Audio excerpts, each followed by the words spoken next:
Governador Sérgio Cabral, prefeito Eduardo Paes, sempre insistem em dizer que o Rio vive um bom momento. E, de fato, o Rio de Janeiro vive um momento de otimismo.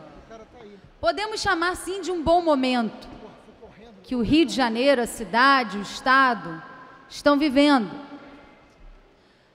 Mas é muito ruim olhar para trás e ver que aqueles que caminhavam juntos hoje criticam o seu passado e a sua história. Porque se é verdade que o Rio, em certos aspectos, vive um bom momento, principalmente um momento de otimismo, também é verdade que muitos ajudaram a construir esse bom momento. E é sobre isso que eu queria falar. Existem pelo menos 3 aspectos que destacam o bom momento que o Estado vive. Um desses aspectos fala do crescimento do PIB do Rio de Janeiro. E esse crescimento ele foi alavancado por várias questões, por muitas variáveis. Uma delas foi a indústria automotiva no sul fluminense, que gerou um grande crescimento na economia, muitos postos de trabalho, e que foi um investimento forte, pesado, feito no governo Garotinho. O Polo Gás Petroquímico, em Duque de Caxias, que recebeu forte incentivo do governo Garotinho, um projeto que estava há anos no papel e que ninguém conseguia tirar. Na época, o ministro até brincou e falou: o Garotinho, nesse caso, agiu quase como que um despachante de luxo, de tanto que ele ficava atrás do presidente e dos ministros para conseguir tirar o Polo Gás Petroquímico do papel, na Baixada Fluminense. Esse crescimento também se dá ao investimento do Comperj em Itaboraí, fruto de uma luta da governadora Rosinha, que na época impediu que o governo federal levasse a refinaria para a Bahia. O governo federal queria, na época, levar a refinaria para a Bahia e construir no estado do Rio um oleoduto levando o nosso petróleo para São Paulo. A governadora impediu, lançou a campanha Refinaria Nossa e hoje o Comperj é uma realidade.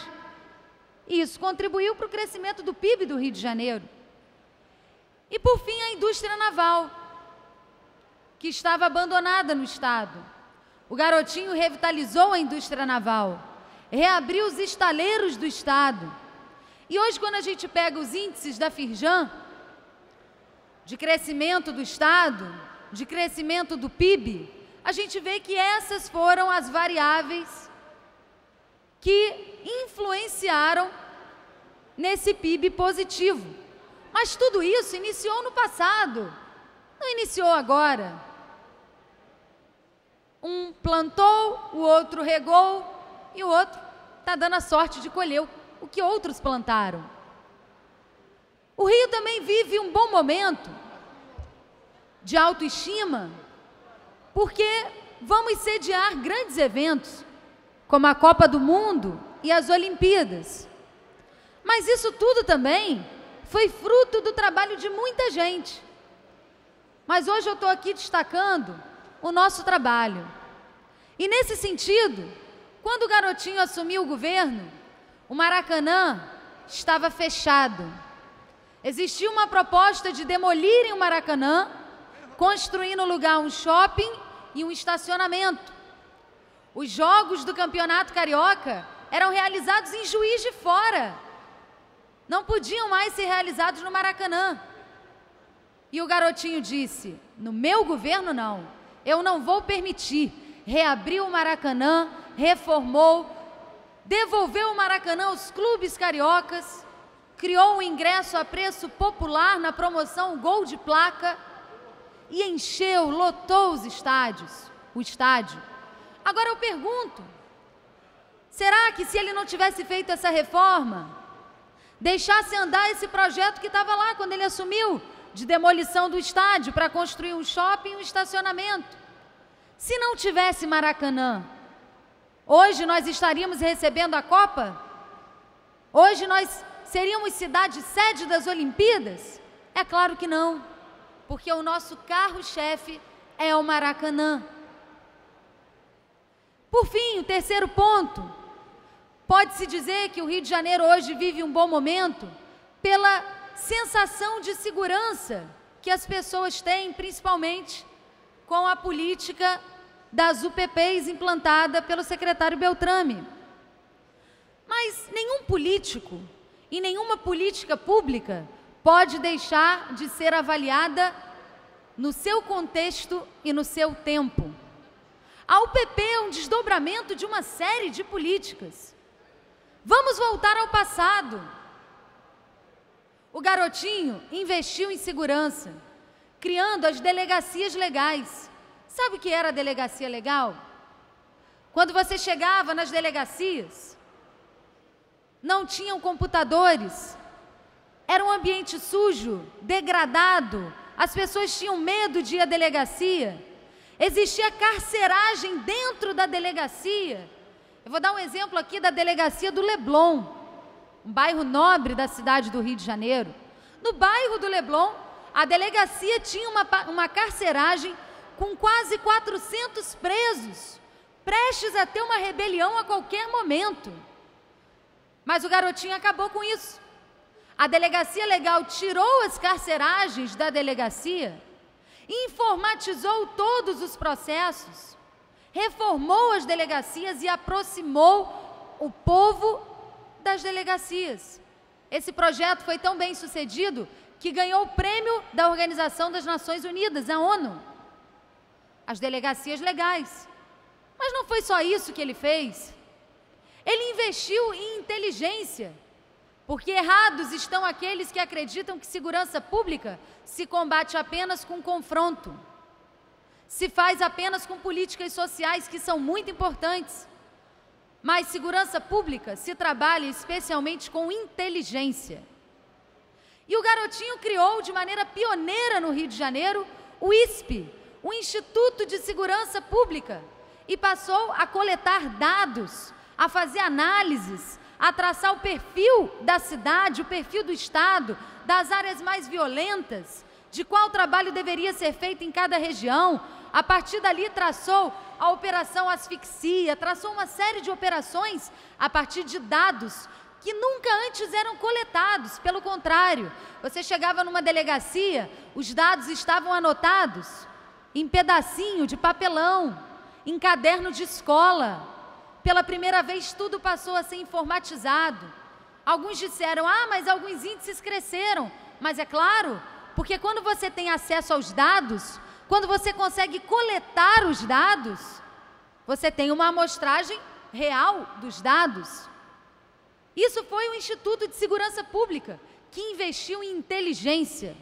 Vejam, por exemplo, os aparelhos de interceptação telefônica do Rio de Janeiro. A polícia do Rio de Janeiro tinha que fazer gato, tinha que chegar num poste, numa fiação, para tentar fazer uma escuta. Imagina a inteligência policial trabalhando dessa maneira. O Garotinho comprou, modernizou os aparelhos de interceptação telefônica. Só a Polícia Federal tem aparelhos tão modernos quanto os aparelhos da Polícia do Rio de Janeiro. Sabe o que é isso? Investimento em inteligência. Tem também, senhor presidente, a sede do BOPE. Tanto se fala da tropa de elite, mas quando o Garotinho assumiu o governo, a tropa de elite não era valorizada, não tinha sequer a sua sede. E foi lá, na subida depois da Pereira da Silva, num prédio onde seria construído um hotel que posteriormente foi abandonado, que o BOPE pela primeira vez recebeu a sua sede. Não só ganhou a sua sede, como o Garotinho dobrou o efetivo da tropa de elite, passando naquela época de 250 para 500 homens, investindo na polícia, investindo na segurança, investindo na inteligência, investindo na tropa de elite. Mas não parou por aí. Ele, a partir daí, criou também o GEPAI. Sabe o que era o GEPAI? Uma iniciativa muito semelhante ao UPP, só que com outro nome.